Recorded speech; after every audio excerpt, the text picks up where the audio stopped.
What's up, everybody? Jensen Cummings here. Thank you, as always, for tuning in. Today is Best Served Podcast 367, talking finding your food culture. This is my personal journey, little story, no script. Just want to talk about it, take a minute with you all to kind of dive into something that's been very top of mind for me. You know, I've talked about so many personal elements on this show so many different times. Yet so often they're kind of just an extension of something we're talking about. They're kind of an exclamation point. They're a comma and into the conversation. And so I've taken some time to really reflect recently about my Japanese heritage. And it's something that I guess I didn't realize what a struggle it was for me. I kind of glazed over it a little bit. And I'll give you a little bit of a backstory and I'll talk about kind of why now it's very relevant to me, maybe to you.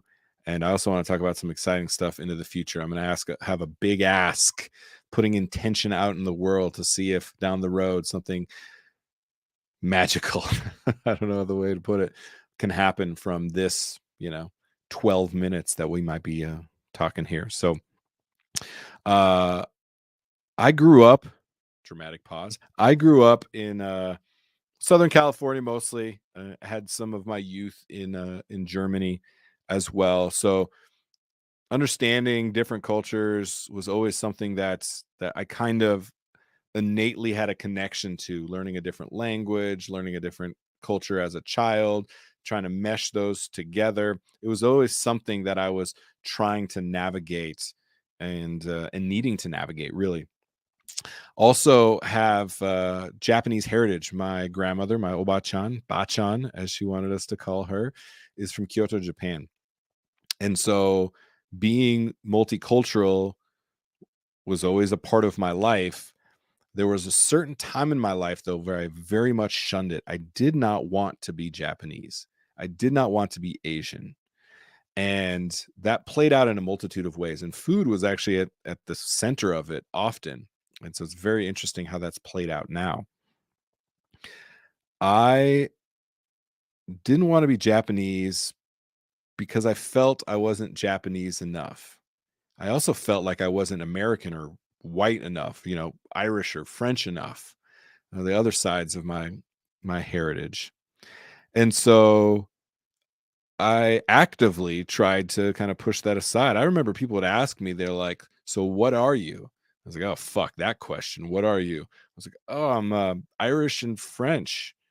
And what else? Is there like some Asian? Your eyes look a little, and then they would awkwardly say squinty or Asian or slanted or something ridiculous, and I would, oh, well, yeah, there's some Japanese too. And they go, oh, okay. And sometimes people would be like, oh, cool. And other times be like, oh, okay, great. And it was like, fuck. So I had to ask that question of myself and I had to answer that question. It was super fucking awkward. It was just awkward all the time. I remember that. And so I wanted to go further and further away from that. And the further that I could go away from that was shunning as many different elements that were Japanese. So, for a time I learned Japanese. I went to learn Japanese language at, I don't know, Japanese, maybe day school or something like that. I can't even remember the details. Again, I try to like blank this out. To this point, now all I can do is eat Ichi Sanshi Go Roku Shichi Hachi Kuju. I can count to 10. I know lots of food terms. I never really wanted to learn Japanese.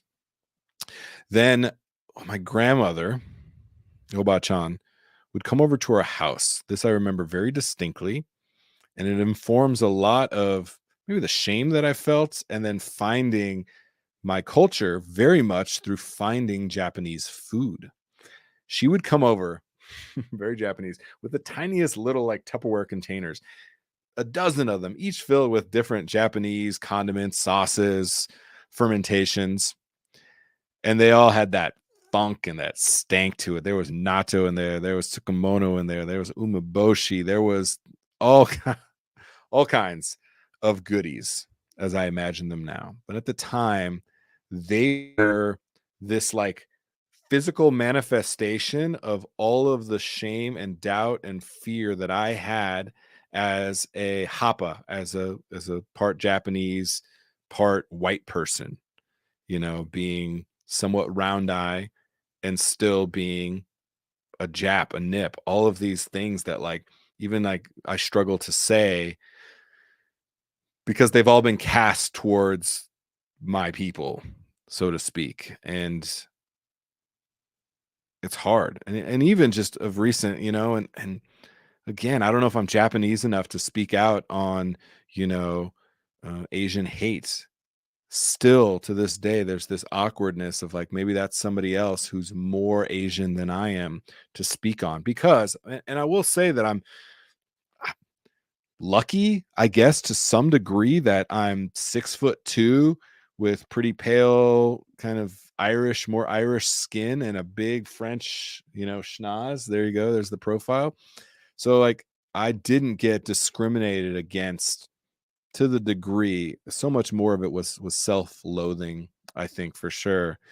And I remember having that feeling, with especially again those foods or being Japanese, what that meant to all my white friends, even my Latino friends and black friends. Like being Japanese it wasn't cool yet. Like I think it's kind of cool now because of our food culture, especially like the most gangster food on the planet for sure all comes from Asia now.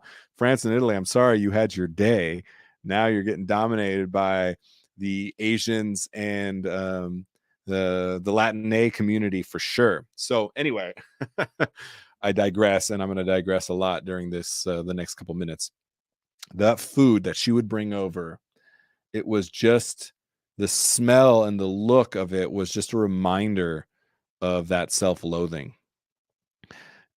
And she would leave. She always left so many of those containers at our house in our refrigerator. I would throw them away.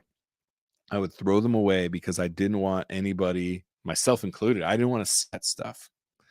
I didn't want to be reminded of it again and again and again, even after, little Oba-chan was gone. And so much, I mean, I can't tell you how much I loved that woman, what she went through, the strength of a person so demure in size, yet so intensely powerful.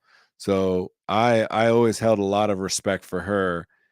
I just had doubts about how I fit into being American with a multicultural background. So wanted to make sure people know so much love for Oba-chan, RIP.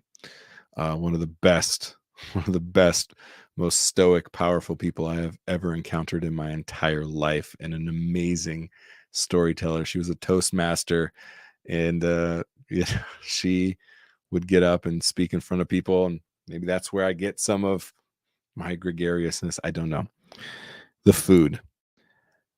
I then really now recognize and credit Japanese food and Asian food at large. I fell in love with Korean food and especially fermentation and kimchi, with Viet, Thai, Chinese, regional as well.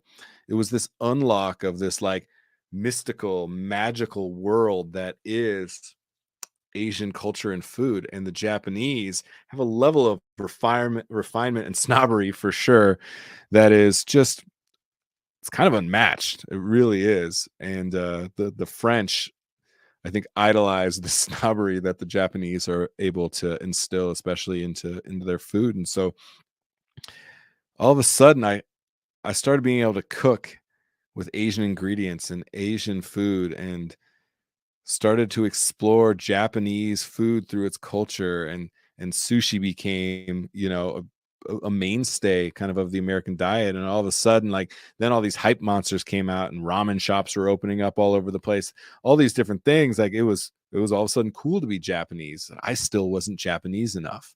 So I haven't really talked about it to this depth in this scatterbrain until recently. And the reason that I recently spoke about it is because of so much of what we talk about with Best Served, of being able to tell a deeper story that has to be more than what's on the plate. The food is just the proof that you are who you say you are. And so I wanted to reflect on that. Who am I if what I do with my food is an extension of that? And we talk about this idea of cross utilization, something we do in restaurants fairly well. We cross utilize ingredients to make sure that there's minimal waste and that we're managing our inventory and blah, blah, blah. All these very practical things. I was like, what if I was able to find a way to cross utilize content, cross utilize storytelling?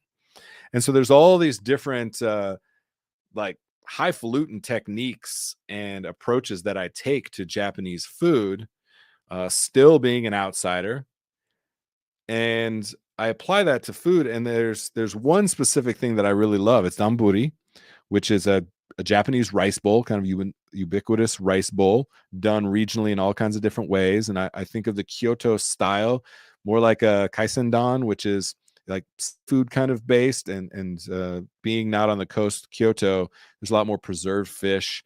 So I'll do like a saba, kind of like a quick cured mackerel. And then I went off. I did this donburi bowl because I wanted to show all these different components, show all these different elements, show what it takes to kind of tell a deeper story about a dish, and also show behind the scenes a little bit, not just post the finished polished picture like we do so much in restaurants. Like I was so unbelievably guilty of, and just saying, here, you're lucky to see my cool shit, come buy my shit. And we have to do more than that. And so donburi was an opportunity for me to do that. And what it did also was it pushed me even further to reflect on my Japanese heritage, my Japanese food culture, and why I'm talking with you about it. Why I turned it into a whole episode, because it's really been something that it's stirring. It still hasn't fully developed into what I need to kind of manifest how that reality becomes part of the story that I get better and better at telling. So talking about that a lot, and I'll put Corey did a couple posts, excuse me, and kind of showcased it. I think we're doing this thing where we want to kind of like show a carousel, like show me more than just the finished picture, show me the sexy picture, but show me a couple other elements that give me an insight to what it took to get that dish to fruition. So we'll drop that in the comments for sure. Here's the big ask of intention. I have never been to Japan. I was told that I was not going to be able to go to Japan. There's this very Japanese thing where there's a very subdued underculture where certain things are never said, and you must uphold certain honors within a family. My Oba-chan told me that her family, when they would come to visit, they will ask me 3 times to visit them, and 3 times I must graciously decline, I believe is the exact terminology that she used. I think there was some excuse that myself and the other boys, we were too big, and the amenities that they had at the kind of Shinto temple that they had, that got turned into a bed and breakfast, wouldn't be able to properly accommodate us, and that would bring some level of shame to the family that they couldn't accommodate their family. And again, I think that, there was a little bit of politics in there and stuff. My 2 sisters have both been. Mackenzie speaks Japanese, and I was always like a little bit kind of jealous of that. I brushed off, like, I don't want to go to Japan. Like, that's not for me. I'm too cool for that shit. But definitely, like, it stuck in my mind a little bit. And my brother and I, at a certain point, it became like too big of a elephant in the room to like even discuss. So it just kind of went away for a long time. And years later, my brother and I, who again also in the industry, said, when Bachan passes away, we're going to go there. And it was a little macabre. Like we had to wait for our grandmother to die to go to visit her homeland. But again, like it was a little bit strange. And even just saying it now makes me feel awkward and uncomfortable. So there was this idea of going to Japan as this pilgrimage, after Oba-chan died. And when she did pass away, and it was right at the onset of, a pandemic, her ashes has still not been returned to Japan. My mother and sister were going to do that. And I, really have decided that I would like to, here's the ask, I would like to shoot a documentary of my journey, and as an extension, my family's journey of going to Japan. And I think I need to learn Japanese before I go. So I'm going to make sure and get on Duolingo or something before then. You can try and hold me accountable if this comes to fruition. And go and visit the country that defined now so much of what I didn't want my life to be and what now I'm trying to embrace. I want to go. I want to tell that story.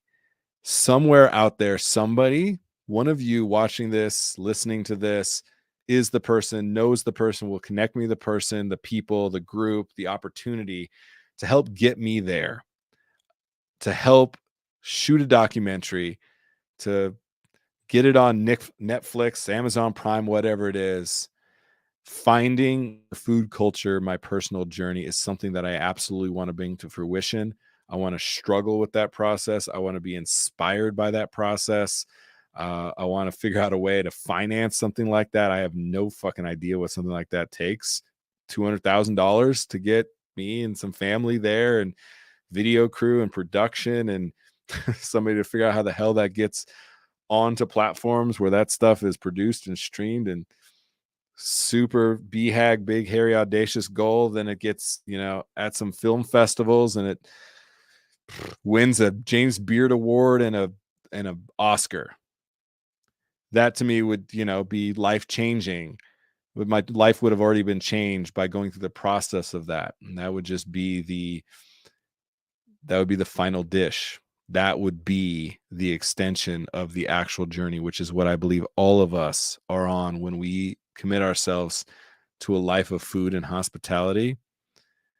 Food is just the proof that you are who you say you are. And I'm hoping to find that through some kind of journey through Japanese heritage and culture, and being an outsider, and seeing if I can find my way back in personally and within the actual dynamic of my family, and all of that. So that's what I'm hoping to manifest here. Doing some visualization. I need all of your help.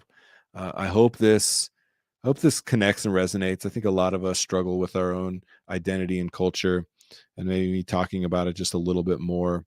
And also shout out, I'm so grateful. So many people reached out and kind of said, behind the scenes, like, I feel you, I hear you. I didn't know that was a thing. I didn't know that was something that you were going through. And so appreciate that. It matters. That's all I got. What was this? Best Served Podcast 367, Finding Your Food Culture, My Personal Journey. Just getting started. I'm going to need help from all of you.